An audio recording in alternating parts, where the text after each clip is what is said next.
आप देख रहे हैं न्यूज 24 मुंबई। आमच्या शक्ती नारीला केलेली त्याबद्दल त्यांना धन्यवाद देतो।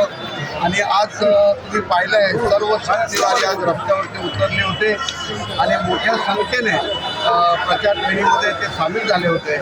आज तोच हा विजयचा नारा आहे आणि हा विजय निश्चित आहे। या तिघींचा हा विजय निश्चित आहे आणि महायुतीचा विजय हा निश्चित होणार आहे। चेंबूरमध्ये भारतीय जनता पार्टी, शिवसेना, RPI, अनुसूचित नगरमध्ये भारतीय जनता पार्टी, RPI ऐसे सर्व उम्मीदवार विजय होणार आहेत। जैसा कहा जाता है कि जहाँ पे नारी शक्ति रहता है विजय निश्चित होता है। आज देख रहे हैं कि विधानसभा में पूरी नारी शक्ति उतरी। आज आपने देखा होगा दिल्ली का पूरा भरा हुआ था नारी शक्ति से। तो नारी शक्ति सबसे भारी है, इतना ही कहना चाहता हूँ। और आपने बताया है नारी शक्ति जिधर है उधर जय है, तो जय आज है। अतिशय लोकांमध्ये मोठा नाराजी आहे, युवा चेहऱ्यांना संधी कमी मिळाली आहे, त्याचा आपण कसं समोर जाऊ? आता युवाच आहेत ना या पण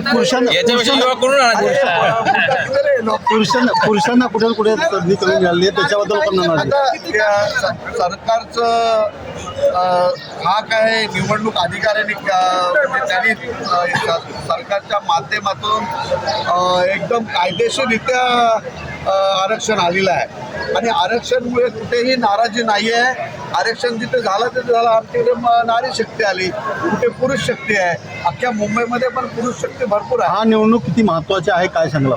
हा अत्यंत महत्त्वाचा निवडणूक आहे। आमचे नेते एकनाथ शिंदे साहेब उपमुख्यमंत्री आणि माजी मुख्यमंत्री यांच्यासाठी खूप मोठी निवडणूक आहे आणि ही निवडणूक जिंकून येणं हे त्यांच्या दृष्टीने खूप जरुरी आहे। कारण का त्यांनीच हा संकल्प केलेला आहे की मुंबई महानगरपालिकेमध्ये शिवसेनेचा महापौर, महायुतीचा महापौर बसावा असा त्यांची इच्छा आहे।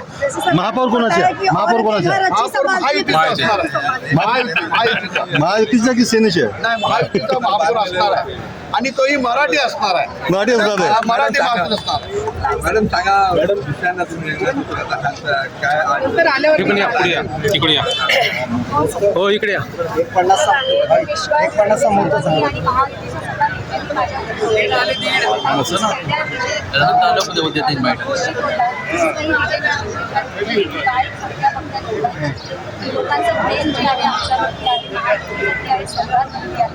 आणि आम्ही ज्यांच्या नेतृत्वाखाली काम करत आहोत, शिंदे साहेबांच्या वरती ज्यांच्या लाडक्या बहिणीचं प्रेम आहे, तर नक्कीच विजय महायुतीचा असेल। काही लाडकी बहीणचा फॅक्टर किती काम करणार? ज्या प्रकारे लाडकी बहीण लाडक्या बहिणीच उमेदवार म्हणून उभ्या आहेत तुमच्या समोर, अजून काय